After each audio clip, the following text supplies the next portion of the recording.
Pemerintah Kota Ambon berangkatkan 25 tenaga kerja ke Australia. Pemerintah Kota Ambon bekerja sama dengan lembaga Global Labour Solutions Australia melakukan perekrutan tenaga perawat untuk bekerja di Australia. Tahun 2019, Pemkot Ambon memberangkatkan 25 tenaga kerja siap pakai dari 50 yang direncanakan, sedangkan untuk 25 sisanya akan menyusul setelah mengikuti sejumlah persyaratan. Tenaga perawat yang dibutuhkan untuk bekerja di Australia 25 diantaranya dibiayai Pemkot Ambon dan 25 lainnya disubsidi oleh Global Labour Solutions.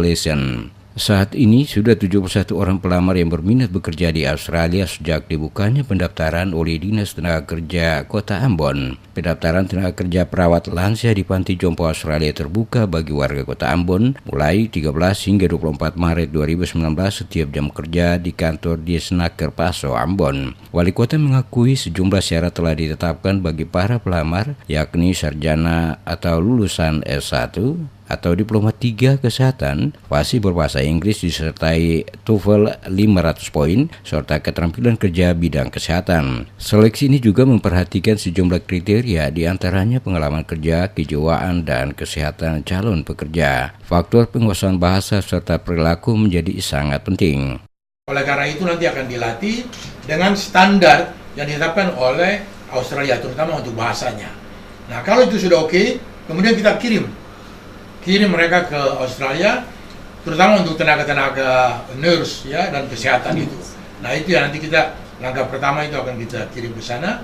Lalu oleh Ibu Linda lewat Global Labour Solution ini akan ditempatkan. Kontrak mungkin ya 2 tahun misalnya.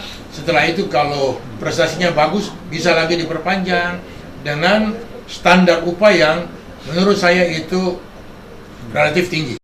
Seperti diketahui, tawaran untuk bekerja menjadi tenaga perawat kaum lansia di Australia cukup diminati para pencari kerja di Ambon sejak proses rekrutmen dibuka, yakni mulai 13 Maret hingga 24 Maret 2019. Jumlah pendaftar telah mencapai 71 orang dari kota 25 orang yang dibutuhkan. Kerjasama ini merupakan tindak lanjut penandatanganan kesepakatan awal atau Letter of Intent kerjasama di bidang vokasi antara pemerintah Kota Ambon dengan VTA di Adelaide, Australia, November 2018.